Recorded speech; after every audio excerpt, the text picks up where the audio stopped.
అనన్య ప్రసాదంలో ముందు కలుపుతూ ఉంటుంది. అమ్మి ఆ శరణ్య వస్తుంది, వెళ్దాం పద అని కాంచన చెప్తుంది. ఇక అనన్య కాంచన ఇద్దరూ కలిసి కిచెన్లో నుంచి బయటకు వస్తారు. ఇక శరణ్య అదంతా తెలియక కిచెన్లోకి వెళ్ళి ముందు కలిపిన ప్రసాదం తీసుకుని పూజ దగ్గరకు వస్తుంది. అమ్మ ప్రసాదం తీసుకొచ్చారా అని పంతులు గారు అడుగుతుంటే, ఇదిగోండి పంతులు గారు ప్రసాదం అని శరణ్య పంతులు గారికి ప్రసాదం ఇస్తుంది. అమ్మ అన్నీ రెడీగానే ఉన్నాయి కదా, ఇక పూజ మొదలు పెడదామా అని పంతులు గారు అంటూ ఉంటారు. ఇక అనన్య, రోహిత్, అలాగే శరణ్య, దర్శన్ నలుగురు కలిసి సత్యనారాయణ స్వామి రథం దగ్గర కూర్చుంటారు. ఇక మిగిలిన బంధువులంతా వాళ్ళ చుట్టూ కూర్చుని పూజను చూస్తూ ఉంటారు. ఇక పంతులు గారు మంత్రాలు చదువుతూ ఉంటారు. ఇక అనన్యకు మొదటిగా కుంకుమ ఇచ్చి పెట్టుకోమని పంతులు గారు చెప్తారు. ఇక అనన్య కుంకుమ పెట్టుకున్న తర్వాత శరణ్యకు కూడా కుంకుమ ఇచ్చి పెట్టుకోమని చెప్తారు. ఇక శరణ్య కుంకుమ పెట్టుకున్న తర్వాత దర్శన్, రోహిత్ కూడా పంతులు గారు కుంకుమ ఇస్తారు. వాళ్ళు కూడా కుంకుమ పెట్టుకున్న తర్వాత అమ్మ అబ్బాయికి కంకణాలు కట్టండి అని చెప్పి అంటూ ఉంటారు. ఇక దర్శన్ మాత్రం శరణ్యకు కంకణం కట్టకుండా అలానే చూస్తూ ఉంటాడు. బాబు అమ్మాయికి కంకణం కట్టు అని పంతులు గారు చెప్తూ ఉంటారు. ఇక దర్శన్ చాలాసేపు ఆలోచించి ఎప్పటికో శరణ్యకు కంకణం కట్టేస్తాడు. ఇక తర్వాత అనన్య, రోహిత్ కూడా ఒకరికొకరు కంకణాలు కట్టుకుంటారు. బాబు నీళ్లు వదలండి అని చెప్పి పంతులు గారు చెప్తూ ఉంటారు. ఇక రోహిత్ నీళ్లు వదులుతాడు. అలాగే నీళ్లను స్వీకరించండి అని పంతులు గారు చెప్పడంతో రోహిత్ నీళ్లను కూడా స్వీకరిస్తాడు. ఇక అదేవిధంగా దర్శన్తో కూడా పంతులు గారు అలానే చేపిస్తూ ఉంటారు. ఇక దర్శన్ మాత్రం చాలా కోపంగా శరణ్య వైపు చూసుకుంటూ పూజలో కూర్చుని పూజను చూస్తూ ఉంటాడు. ఇక కంకణాలు కట్టుకోవడం, నీళ్లు వదలటం, నీళ్లు స్వీకరించడం అన్నీ పూర్తయిన తర్వాత పంతులు గారు మంత్రాలు చదువుతూ ఉంటారు. ఇక చివరిగా పంతులు గారు పూలు వేయండమ్మా, అక్షంతలు వేయండమ్మా అని శరణ్య, అనన్య జంటలకు చెప్తూ ఉంటారు. ఇక పూలు అక్షంతలు వేసిన తర్వాత పూజ పూర్తయింది. ఇక సత్యనారాయణ స్వామి వ్రత కథ మొదలు పెడతాను అని చెప్పి పంతులు గారు కథ చెప్తూ ఉంటారు. ఇక భక్తులు, బంధువులు అందరూ కూడా చాలా సంతోషంగా కథను వింటూ ఉంటారు. వ్రత కథ పూర్తయిపోయిందమ్మా, ఇక అందరూ కూడా స్వామివారికి గోవింద చెప్పండి అని చెప్పి పంతులు గారు చెప్తూ ఉంటే వచ్చిన బంధువులంతా కూడా గోవింద గోవింద అని చెప్తూ ఉంటారు. అమ్మ అందరికీ తీర్థం ఇవ్వండి అని చెప్పి పంతులు గారు చెప్తూ ఉంటే ఆనంద భైరవి వచ్చిన వాళ్ళందరికీ కూడా తీర్థం ఇస్తూ ఉంటుంది. అందరూ తీర్థం తీసుకున్న తర్వాత అందరూ కూడా భోజనానికి కూర్చోండి, భోజనం చేసి ఇంటికి బయలుదేరుదురు అని చెప్పి ఆనంద భైరవి చెప్తూ ఉంటుంది. తినండి తినండి, అందరూ భోజనం తిన్న తర్వాత ఆనంద పరువు గంగలో కలుస్తుంది అని చెప్పి అనన్య చెప్తూ ఉంటుంది. ఇక పండు అందరికీ భోజనాలు వడ్డిస్తూ ఉంటాడు. ఇక అలాగే శరణ్య కూడా పండుకి హెల్ప్ చేస్తూ ఉంటుంది. ఇక అప్పుడే పంతులు గారు వచ్చి, అమ్మ అందరికీ భోజనాలు వడ్డించారు కదా, ముందు అందరికీ చేతిలో ప్రసాదం పెట్టండి అని చెప్పి చెప్తూ ఉంటారు. ఇక దాంతో నేను ప్రసాదం పెడతాను పంతులు గారు అని చెప్పి శరణ్య చెప్తూ ఉంటుంది. ఇక అప్పుడే అనన్య ప్రసాదం తినండి, అందరూ కూడా కైలాసానికి వెళ్దురు అని చెప్పి మనసులో అనుకుంటూ ఉంటుంది. అక్క నువ్వు మాత్రం ఎందుకు నిల్చున్నావు, అందరికీ నేను వడ్డిస్తాను, నువ్వు కూడా వెళ్ళి కూర్చో అక్క అని శరణ్య చెప్తూ ఉంటుంది. ఇక అనన్య, కాంచన ఇద్దరు కూడా టెన్షన్ పడుతూ మేము కూడా వడ్డిస్తాం, మేము తర్వాత తింటాము అని చెప్తూ ఉంటారు. పర్వాలేదక్క, ఆల్రెడీ వడ్డించడం పూర్తయిపోయింది, ఇక వెళ్ళి మీరు కూడా కూర్చోండి అని శరణ్య చెప్తూ ఉంటుంది. ఇక అప్పుడే రోహిత్ అనన్య దగ్గరికి వెళ్ళి అందరూ కలిసి కూర్చుని భోజనాలు చేస్తుంటే నువ్వు మాత్రం ఎందుకు నిల్చోవడం, రా అనన్య భోజనం చేద్దామని చెప్పి అనన్యను బలవంతంగా భోజనాలలో కూర్చోబెడతాడు. ఇక అనన్య, కాంచన ఇద్దరు కూడా టెన్షన్ పడుతూ మనం ముందు కలిపిన ప్రసాదం మనమే తినాలా ఏంటమ్మి అని చెప్పి మాట్లాడుకుంటూ ఉంటారు. ఇక శరణ్య ప్రసాదం అందరికీ కూడా పెట్టుకుంటూ వస్తూ ఉంటుంది.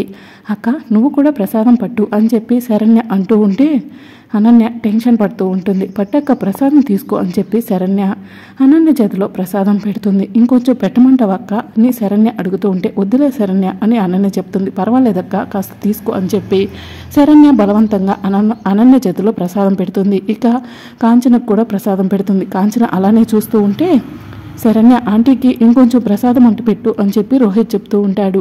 ఇక కాంచన, అనన్య ఇద్దరు కూడా ప్రసాదాన్ని చేతిలో పట్టుకుని టెన్షన్ పడుతూ ఉంటారు. ఇక శరణ్య ప్రసాదం తీసుకుని దర్శన్ దగ్గరికి వెళ్తుంది. దర్శన్ కోపంగా శరణ్య వైపు చూస్తూ ఉంటే ప్రసాదం తీసుకోండి అని చెప్పి శరణ్య చెప్తుంది. ఇక దర్శన్ అలానే కోపంగా చూస్తూ ఉంటే దర్శన్ ప్రసాదం తీసుకో అని చెప్పి ఆనంద భైరవి సైగ చేస్తుంది. ఇక దాంతో దర్శన్ చెయ్యి చాచుతాడు.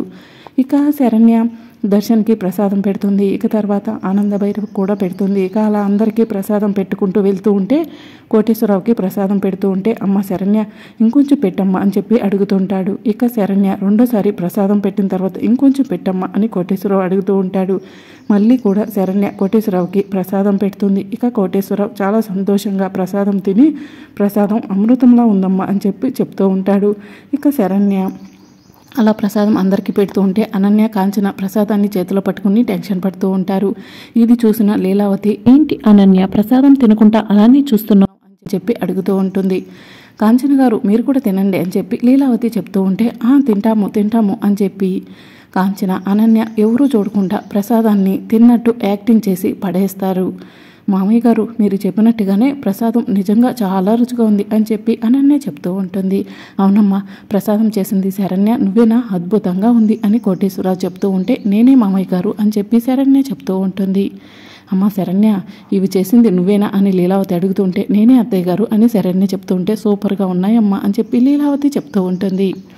వీళ్ళంతా ఏందమ్మి ప్రసాదం తిని కూడా ఎలాంటి చిక్కులు చికాకులు లేకుండా హాయిగా భోజనం చేస్తున్నారు అని కాంచన అడుగుతూ ఉంటుంది.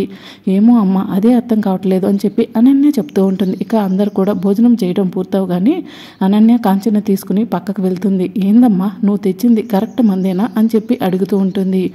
1కి 10 సార్లు చెప్పి మరి ఇచ్చాడే, ఆ మందు తింటే గనక వాంతులు మోషన్స్ ఒక్కొక్కసారి 2 కలిపి అవుతాయని చెప్పి ఆయన చెప్పాడు అని చెప్పి కాంచన చెప్తూ ఉంటుంది.